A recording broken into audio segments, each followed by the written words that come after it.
I am Phoenix Wright, Ace Attorney.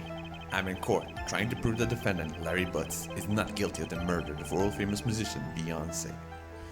You have a difficult job ahead of you, right? My name's Larry. I was just playing with my friends when I heard some noise outside. And who were the boys? They were my friends. We were just talking about how we should go out and play later on tonight. We weren't even planning on killing anyone. Objection! Clear that's something someone would say if they were planning on killing somebody. Larry, you're not doing yourself any favors with a testimony like that. I know. I'm sorry, Mr. Edgeworth. Please, just Edgeworth will do. Now, where were you? You said you were playing outside? What's this area called? It's just outside of town, so it's not part of the town itself. It's mostly trees and thick underbrush, but it connects most to more open areas as well. This is the so-called haunted forest, is that right? What were you doing there of all places? We were playing hide and seek. That's why it's called the haunted forest. Ah, of course. So, Mr. Butts, what were you hiding from? Someone was chasing you? Yeah, the murderer. He caught me and I thought I was done for. By who? I don't know. It's weird. Can you give a description of the man? It was a man, but I can't tell you anything about him. He was skinny with long, curly black hair, and he wore a hoodie. Anything else? Yeah, he had a mustache. A mustache? Yeah. Anything else? Yeah, he was from out of town. Okay, that's really all I need. So what did this person do to you when you met him? He pushed me down and started to Do what? kiss me. Okay, that's really all I need. Hold it! Kiss you? Kiss you? A complete stranger just randomly pushes you down and starts to kiss you? Yeah. That's really all I need. Well, that's about it. Remind me to never go into the haunted forest. Huh? Never mind. Mr. Edgeworth, I'm done. You sure are. I need to head home now. I have a son to wake up from his nap. Hold it! Larry, you're not going anywhere. I want to know what happened when you found the body. I told you. He pushed me down and started to... Objection! No, I want to hear it again. Okay, but Mr. Edgeworth, I already told you everything important before. Okay, I don't think Larry knows anything else about the murder. Alright, he didn't do it. Not guilty. I can hardly believe it.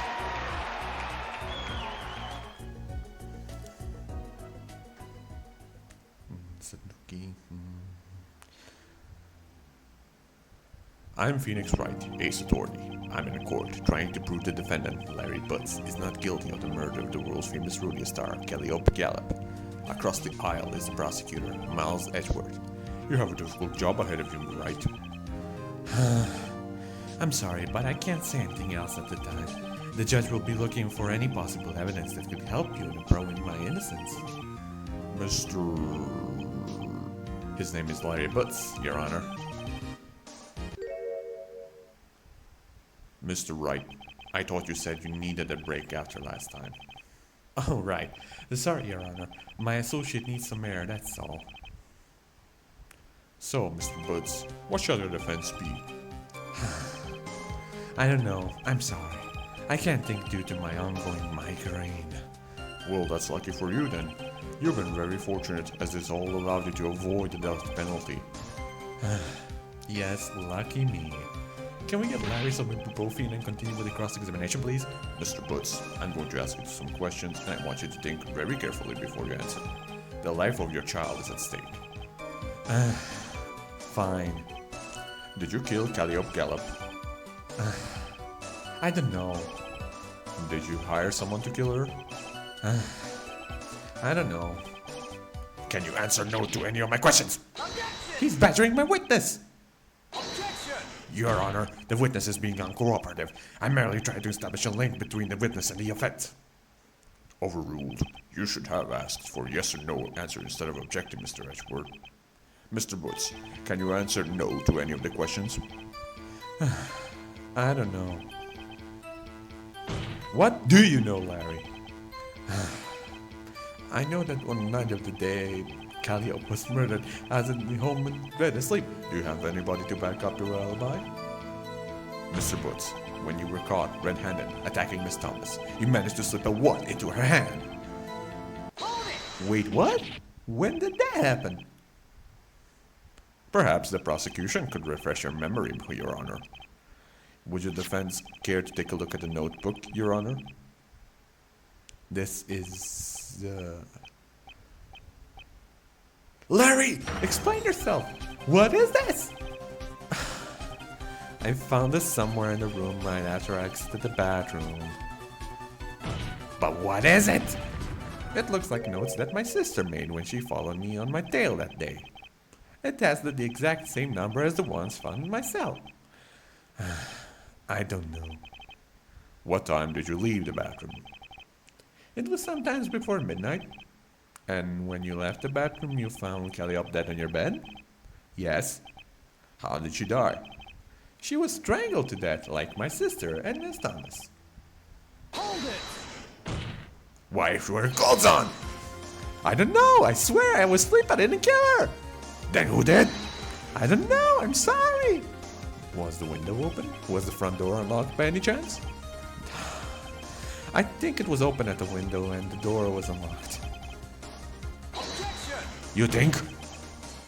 Objection! Larry, you need to give a more definite answer than I think. Your life is on the line here. Yes, I think it was open at the window and the door was unlocked. Hold it! What about the window? If the window was open, then that could possibly be where the true culprit got in from. I suppose so. Alright then, the window can be ruled out. But the door? I think it was open. Well, So the culprit could have entered to the unlocked door, strangled Kelly up while Riley was in the bathroom, and then walked right out again. A smart person would do that. Larry, I'll have you know that there are many, many people who would consider that an unhelpful answer.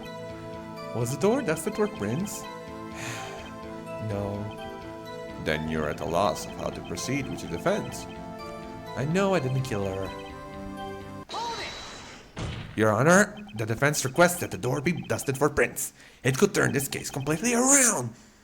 The defense has requested that the door to the room be open, but I have my concerns over whether or not this will be a wise decision. I promise it will be worth your while.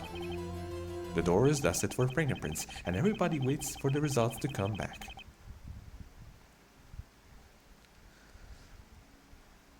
Later, someone enters the courtroom with the results. The dusted door is clear. Call your next witness. I'd like to call Madeline Dunbar to the stand. What? Miss Dunbar left the Orenburg incident report late last night, before the police sealed off the area.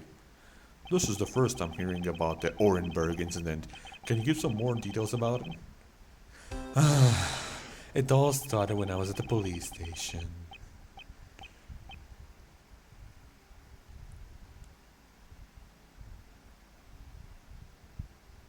April or May 2014, I think. Calliope Gallup was murdered and I'm suspect. I'm being framed! Never mind, Larry. I think I'll have Miss Dunbar explain what it is. Alright. Miss Dunbar, can you tell us what the Orenburg incident is?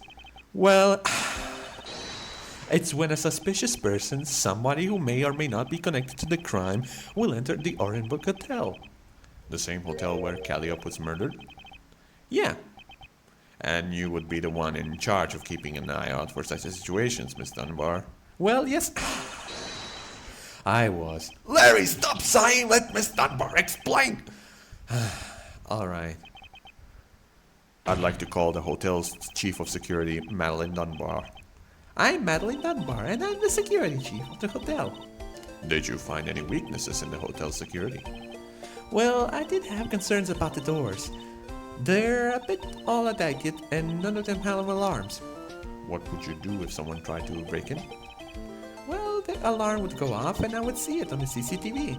I would immediately call the police. And when was the last time you had this done? Last night, before the police had sealed off the area. Do you get the people breaking in the hotel rooms often, Miss Dunbar? No, none at all. Other than the police, the only people who have the keys are the hotel staff and the guests. Your Honor, may I just say something? Miss Dunbar said that the hotel has security cameras. I would like to see the footage from last night. This is totally irrelevant. Objection! That is totally irrelevant. The defense requests to see the footage from the security cameras. I can't object to that. The prosecution can use whatever evidence they want. The court officer turns on the CCTV footage. The video shows a man enter the hotel lobby. The man is wearing a black leather jacket, black pants, and a black fedora. He carries a black backpack. The man looks vaguely familiar. The man checks in, then goes out to the desk. The desk attendant looks like she knows the man. The man then turns around and leaves. He goes up the elevator and gets out on the floor. The man walks out of the elevator. He then walks into a familiar hallway where he looks around. He seems to be looking for someone. Hold on, that's... What are you doing here? You must be the guy who murdered Calliope. I don't like being grabbed. The man turns around and pulls out a gun. A gun! The man turns and runs around the hotel, dragging someone with him. Who was that? I don't know, but the case is solved. Not guilty.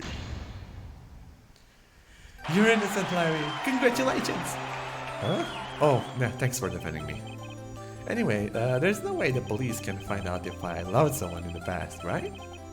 Not unless you tell them. Well, you're right. And I don't intend to do that. Okay. What the fuck was that? I'm Phoenix Wright. I'm called Nick by my friends. I'm a Los Angeles defense attorney at Wright & Co. Law Offices, which I'm the owner and the only employed lawyer. Together with my assistant, the bubbly and headstrong spirit medium Maya Fey, I often find myself solving crimes and defending those falsely accused of murder. Today I'm defending my client, a woman named Nada Killa, for the killing of her boyfriend Vic Dimity. I'm facing off against prosecutor Francisca Von Karma, a competitive, unrelenting, and young, cold woman. Close friend Ryle, my self-worth, all happens to be adopted brother reconciled. But after a short time, the judge begins the trial. The first witness is called to the witness stand. It is also Wick's brother, Verba Timothy. Please state your name and occupation for the court. Verba Timothy, I'm a butcher. My brother Wick was killed by the half-breed dangled meat back in the day you're trying to save. I suppose you don't like my client, Nada, very much, is that correct? Mr. Timothy, could you tell the court what happened the night Wick was murdered? Your Honor, the prosecution has not proven that the Dane half-breed is even in this town. I don't even think that they have a witness who can say she's been here. Your Honor, I request the witness answer my question.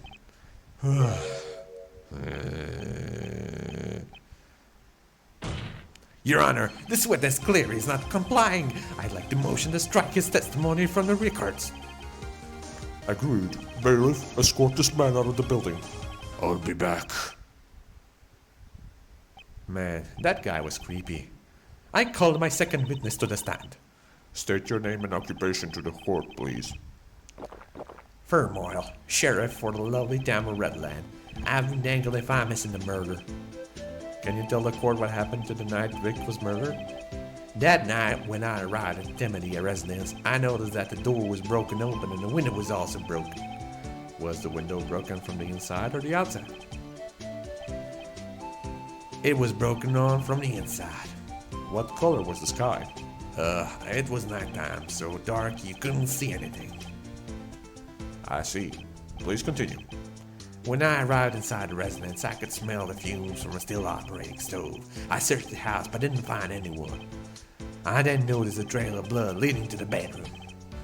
It was the bedroom where my old partner, Tim, was registered. I could tell by all the pictures on the walls, a lot of them him and the ones of his family. What did the body look like when you found it?